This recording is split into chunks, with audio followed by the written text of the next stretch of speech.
So something that I want to chat with you all today, because I know a lot of you are doing videos and Zoom calls with your referral partners and going live and everything. So I want to talk a little bit about maximizing your strategic partnerships with your referral partners. And so I'm going to give you some things to kind of look out for or look into, and then also some ideas to make sure that you are utilizing your referral partners to their maximum abilities. And I'll give you some examples of some things that we do with our referral partners. But this is a great source of income for your business. But if you truly have the right strategic partnership, you can make, you can make some really awesome things happen in your business if you do it the right way. So I'm gonna break this up into four different areas, and the first area is just going to be questions to consider with your current referral partners if you have referral partners. I know some of you have been doing Zoom calls and everything with people who you have or you've been referring clients to. So we want to make sure that we are considering, like, is this person truly a referral partner? I'm going to tell you how to evaluate a referral partner. So, how to evaluate a good referral partner for you, and if you truly have that strategic partnership. I'm going to tell you the best way to align yourself with these referral partners. And then I'll give you some ideas on how your referral partner can truly help your business, because we know that these referral partners, these title companies, and these lenders, they all just say to us, oh, yeah, I want to help you grow your business. I want to help you grow your business. But are you truly helping me grow my business? Because I'll tell y'all right now, taking you to Starbucks or taking you out to eat is not helping your business. It's not growing your business. And so we want to make sure that they are helping in the right way. So the first area, the questions to consider is, I want you to think about this. Do you truly have a strategic partnership, or is it just a one-way referral partnership? Okay. A lot of times, what I find is that a lot of agents, and I've been in this position myself in the past, I've just had one way referral partnerships where, yeah, they took me out to eat or they showed me a good time. They took me out to happy hour. I like them as a person. Next thing I know, months down the line, I'm sending them all of my business. And then I take a look at it and I say, wait a minute, I've been sending you all this business, but what did I get besides two drinks and an appetizer? So is it truly a strategic partnership or just a one-way referral partnership? Next, are they helping you grow your business, or are they just making money off of you? And pay attention to that word, grow your business. All right. Is this person truly helping me grow my business, or are they just making money off of me? Again, a coffee appointment is not growing my business. Taking me out to dinner is not growing my business. The fact that you send me a gift card every time I send you a client is not growing my business. All right. Yeah, I make enough money, I can buy my gift card. All right. I really want to make sure that you are growing my business. Next, what are they doing with other agents? Because check this, you're not the only one.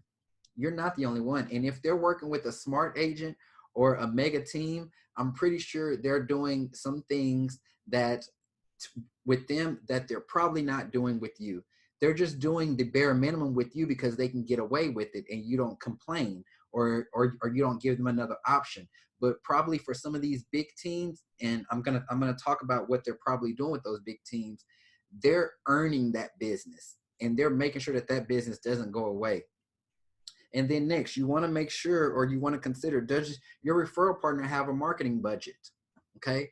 Are they hurting for business, or are they doing enough in their everyday business to where, like, you as a real estate agent, you have a marketing budget for your business? Does your referral partners have a marketing budget? And you want to know what that is.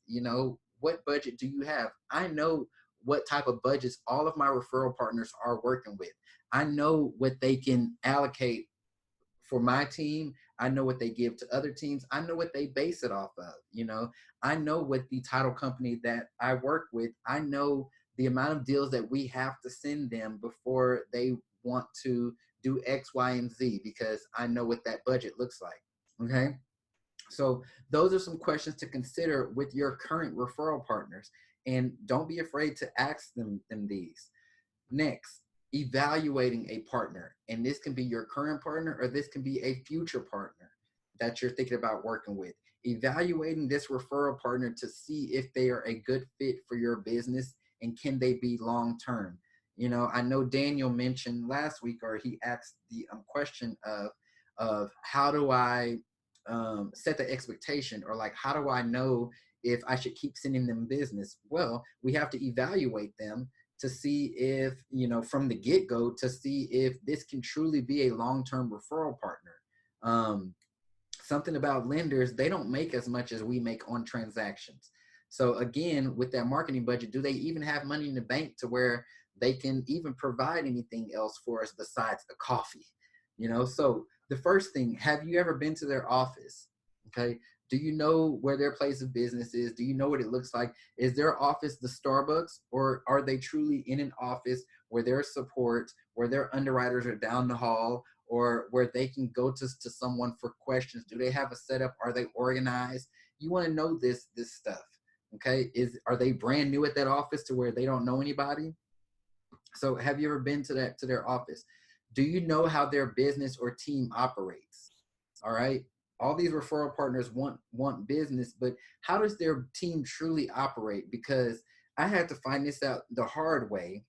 And I was working with a lender one time, and I was sending him all this business. Little did I know he was just sending it to somebody else. So he was just kind of a middleman. But it was my fault because I didn't know how their business operated.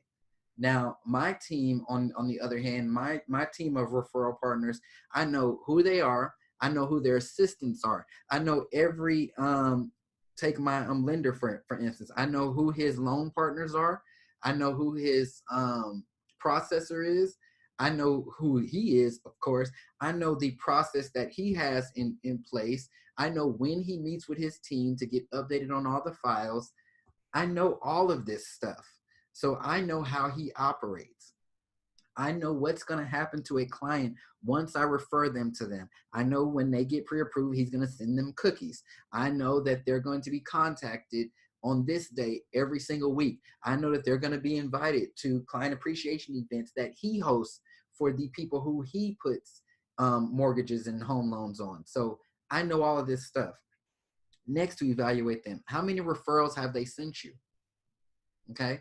How many referrals have they sent you? Daniel, I mean, that's a valid question.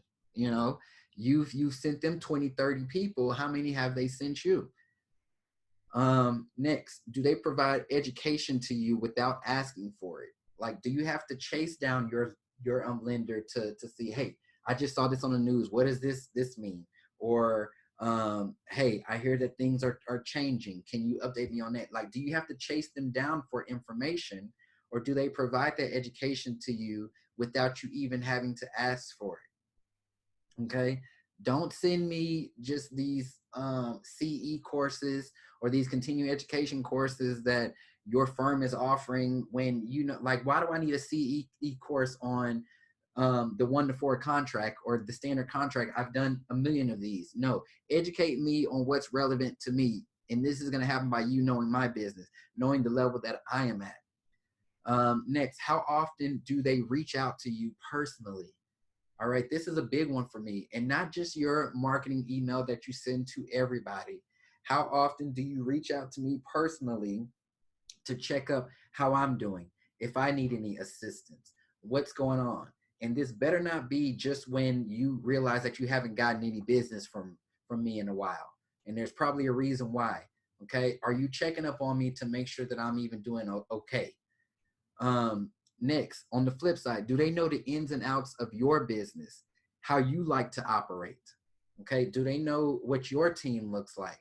Do they know what your process is?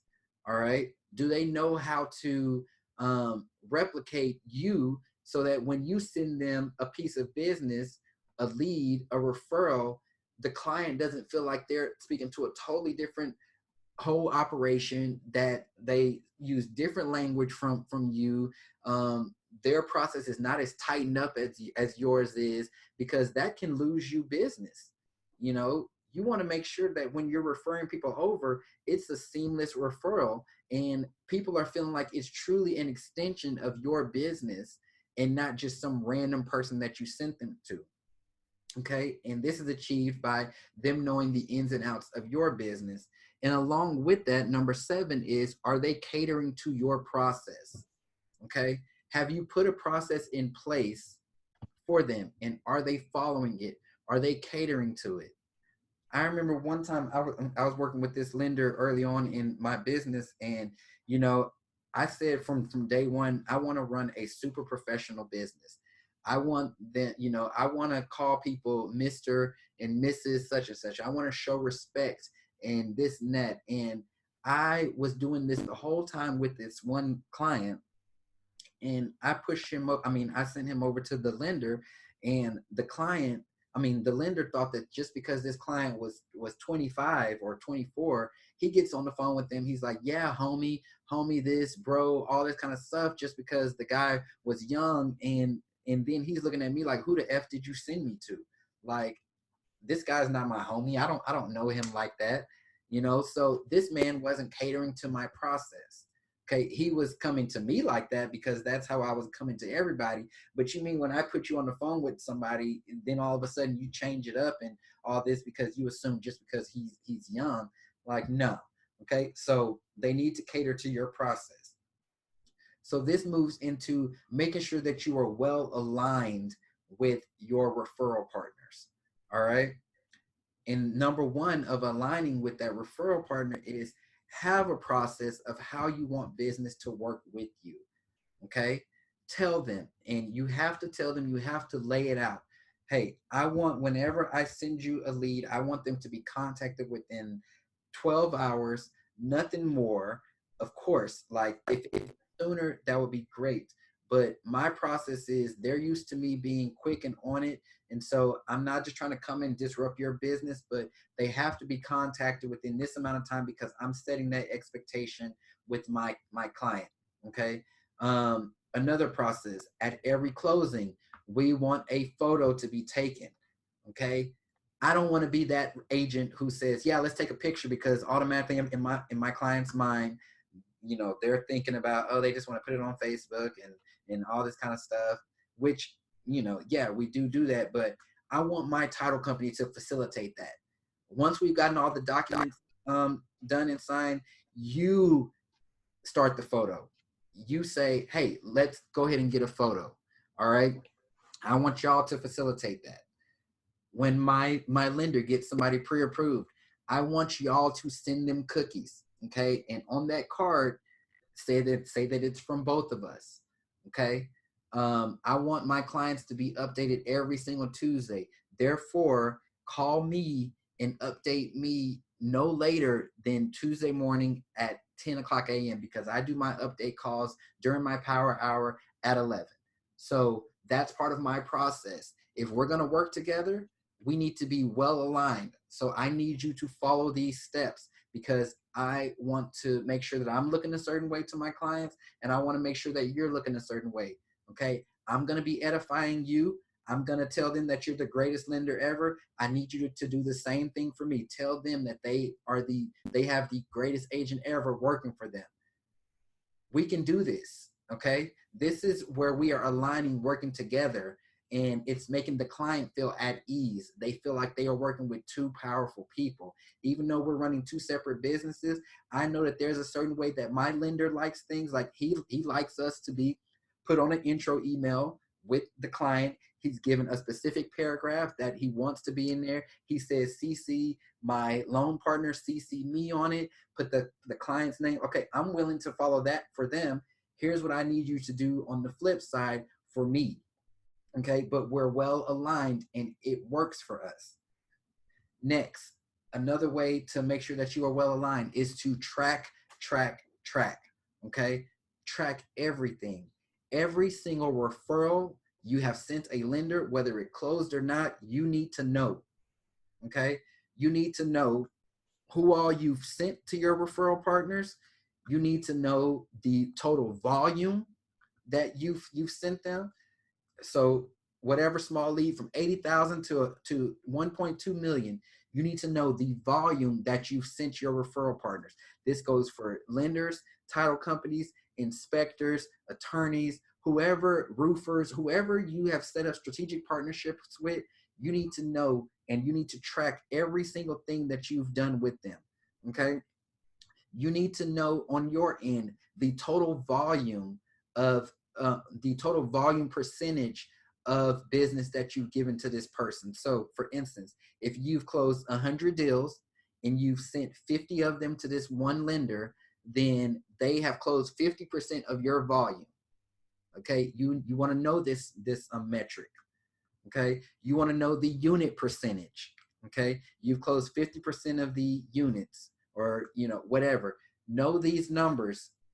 All right, because when we get into the next step, which is how a partner can help, these will all aid to that.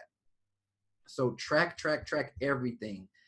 When you have your conversations with your lenders, have that spreadsheet open to be able to see, hey, I've sent you Susie, Molly, Amy, Brad, Josh, Jay. I've sent all these people to you this past month. What's the deal with this one? What's the deal with this one? You need to be on it, okay? Because you have to know also for yourself if business is falling off when you are referring people out, or if people are not liking this person. If you know that you've referred 20 deals to this person and none of them have ended up using them, it may be a problem with that referral partner. Okay, yeah, they may be taking care of you and sending you gift cards, but none of your business is using them. Okay, so you want to be able to track this stuff. And then number 3, have clear and written expectations of them. Okay, a lot of people don't receive referrals from referral partners because they don't have that expectation out there. Okay, you don't have the expectation that you're looking for referrals. You're just hoping that they're going to send you one. Well, it doesn't always happen like that. So have clear expectations of them. You can say, hey, every 5 deals that we close with you, we want to have a happy hour. Okay, and I want you to sponsor this happy hour. Or if I send you 5 pieces of business, I expect 1 referral from you. Okay, I expect us to meet once a month for you to give me an update on the market, what's going on, what you're seeing, so that I can update everybody else, or I can put it in my newsletter. Okay, you have those expectations of the people who you want to work with. And it's okay for them to have expectations of you as well, but they have to be clear and you have to write them down. Y'all need to be in agreement on this stuff. And it doesn't need to be anything where one person's afraid or anything like that, because at the end of the day, this is business. And in order to make a big business, to be profitable, to do all of this stuff, we have to treat it like a business. All right, a lot of these big companies out here who are using partners and all that kind of stuff, you think that they don't have clear guidelines of how this partnership works and clear expectations of what they expect of this partner. You're running a business here, so it's okay for you to have the same thing. Now, on to ways that these partners can help you. Again, we're not just looking for a happy hour. We're not just looking for you to take me out to coffee, and I'm not just looking for your $20 gift card. Okay, no, I want you to truly help me build my business. One thing you can do is something called an MSA. Okay, an MSA is a marketing services agreement. This is very, very, very common in the vendor world, in the referral partner world, all that kind of stuff. Like, you remember when I asked earlier, does your vendor or referral partner have a marketing budget? Most of these big companies out there, and actually most mortgage companies, most title companies, inspectors, they all have marketing budgets. Okay, so what you're doing with an MSA is you're putting them in agreement to where they're paying you to be your preferred partner. Okay, so they're gonna, receive 100% of your referrals. They're going to be exclusive for X amount of dollars a year or a quarter or a month, however you want to structure it. Okay. In return, you're going to be giving them X, Y, and Z. Okay. So I'm not only going to be giving you the referrals, I'm going to put you on my website. I'm going to blast you on Facebook once a month. I'm going to do a Zoom call with you on Facebook to my audience, on YouTube once a month. Whatever that marketing services agreement is, you put it in writing. What's up, Carol? How much do you generally charge? Yeah, so my charges are going to be different than yours, but I would say charge it on the amount of volume. And so let's just say you can say I pledge to give you 10%. I pledge to give you 100% of all of my lending deals for $100 a year, $200 a year, whatever. I mean, you can structure the package however you want to. There's nothing set in stone. It just has to make sense. I'll tell you for like lenders. So lenders typically make 1% of the loan amount. So if you are sending them $500,000 deals and you're sending them 10 deals a year, and they're making $5,000 per each one of those deals, so that's $50,000 just from you. I think it's extremely acceptable to ask them for a $500 marketing budget or MSA. So just kind of evaluate it on your business and think of a number that you think would be reasonable, but make it a really good package for them. If you're not in a position to where you can guarantee a certain amount, I wouldn't make that number too high. I'm gonna break down the MSA here in just a second of just some things that you can put in there, because then you can justify a higher number based off of some of these things that you can put in the MSA. But I wanted to start with the MSA to kind of show you this is what's going to be in the package.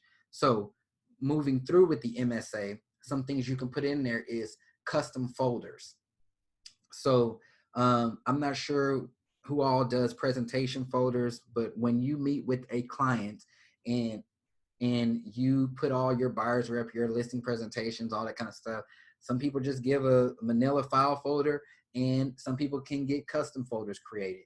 Okay, if you can get custom folders created, I would say do it, because you can make it part of your MSA that you will put a business card size advertisement on your custom folder. And you could say, hey, I give these folders to all of my clients whenever I meet with them. Your ad will go on the back of my folder. It'll be a business card size, and they're going to know that you are my preferred lender.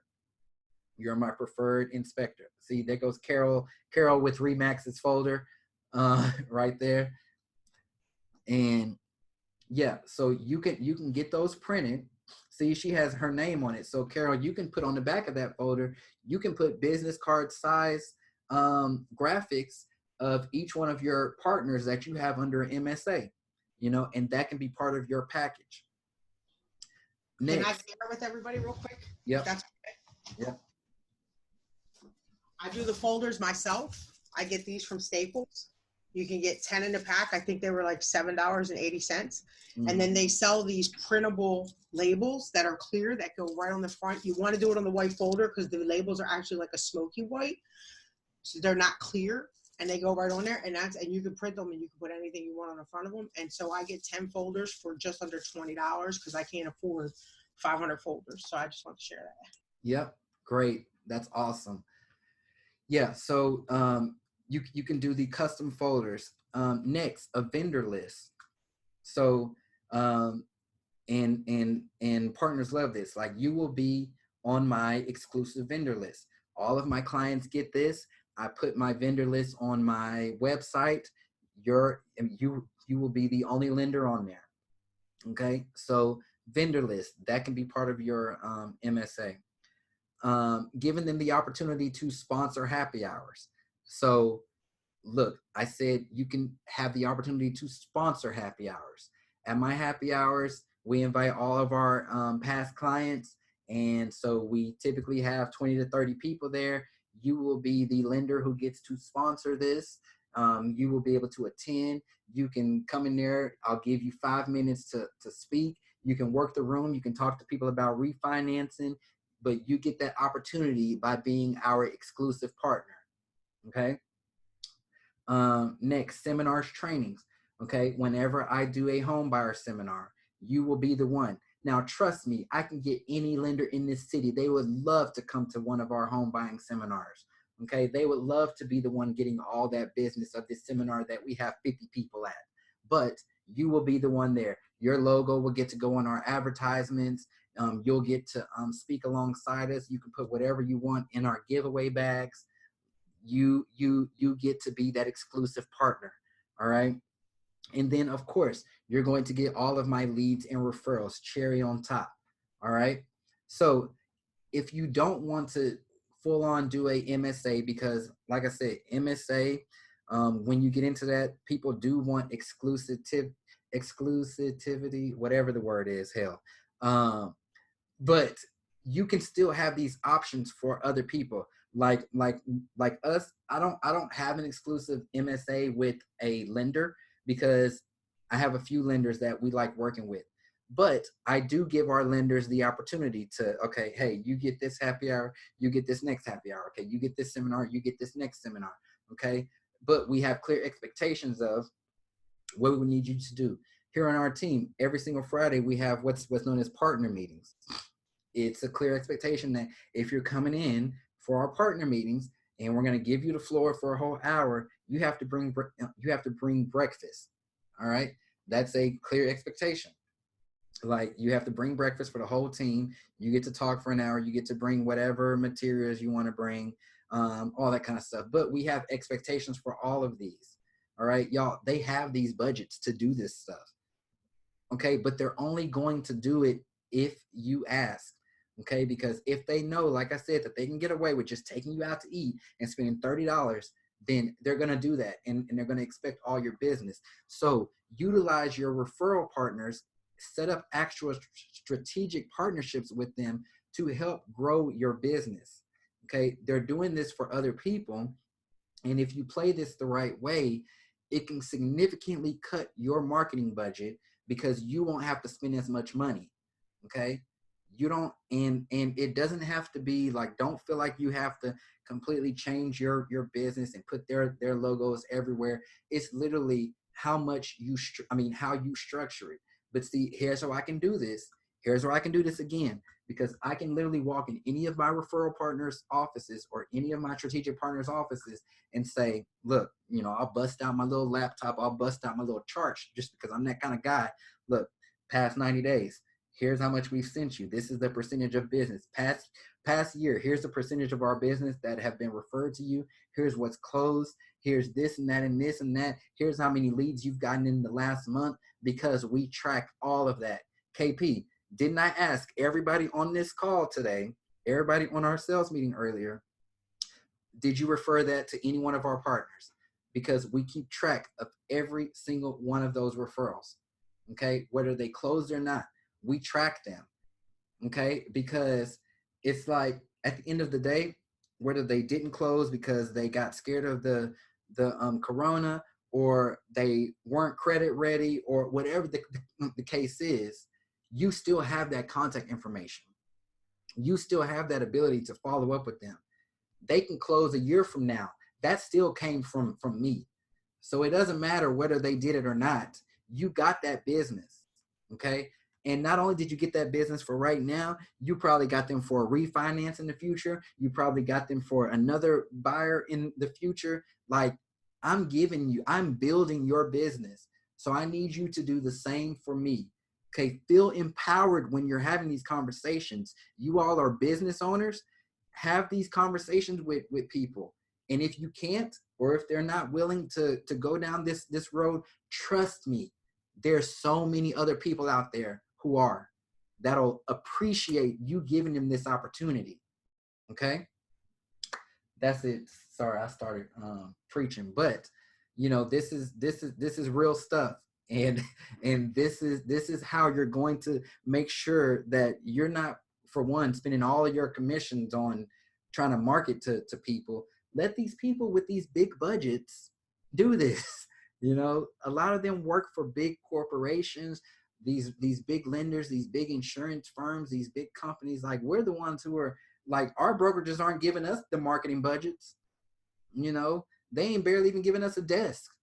So so you know, any questions? Yeah, come on. I do. You know I got questions. Yeah, Daniel, you go first. Okay. Yeah, you mentioned earlier you don't have a MSA with your lenders. Now, I do have a dilemma on that. I work with 4 lenders, and the reason being, of course, everybody's different, have different needs. Mm-hmm. How do you talk to them by saying, for example, what I thought about doing is, you know, like I told you, I'm cutting Zillow. Then I was thinking, I said, well, some of these people that I give them leads. So I was thinking of saying, hey, give me some money, a budget towards my Zillow, and I'll give you 100% of those leads, or I give you 50% based on how much you help me pay. For example, if you pay 50%, you know, I either give you the 100% of those leads or 50%. Now, at the same time, some of them, I know that they want top quality leads, like, you know, they have to have good credit score and all this. I have other lenders that do down payment assistance programs, and they don't mind people with lower credit. So how would you, I guess, weed them out, or how would you share? Like, do you give one company the opportunity to get 100% of the leads, or do you tell them, hey, you know, I'm open to give 25%, 25%, or I work this zip code. Are you interested in being in this zip code at 100%? And how would you say, well, help me with the cost? Yep. So I'll tell you how I have mine set up with my lenders, because I have different lenders for different tiers, basically. So I have the lender who, I mean, he does a lot of down payment assistance. He likes those smaller deals. Like, he's more of a volume lender. My other lender, he's been in the business for 15 years. He has no desire to get a Zillow lead. He doesn't want anything that low quality. He doesn't want to, I mean, he just likes referrals and serious people, but he knows his stuff. So I don't ask him or even approach him about doing something with like Zillow or anything like that. Now, for this other lender, yeah, I can say, hey, you help pay for half of my Zillow, then he's gonna get all of those Zillow leads. But Zillow is not the only site out there. I can do the same thing with another realtor on realtor.com. That's why I said with my lenders, I don't have them under MSAs, because I utilize most of my lenders for kind of what their specialty is. I have one lender who's just like really about the investment deals. Like, he works with people who have more than one property. He gets creative with all that kind of stuff. He has sources for like bridge funding, all that. And so, you know, I'm not trying to make them all do the same thing. Like I said, I have happy hours. We do these seminars and trainings, all that kind of stuff. And there's enough business to go around. I mean, the fact that you're sending a partner even like 5 deals a year is most times more than a lot of agents send them.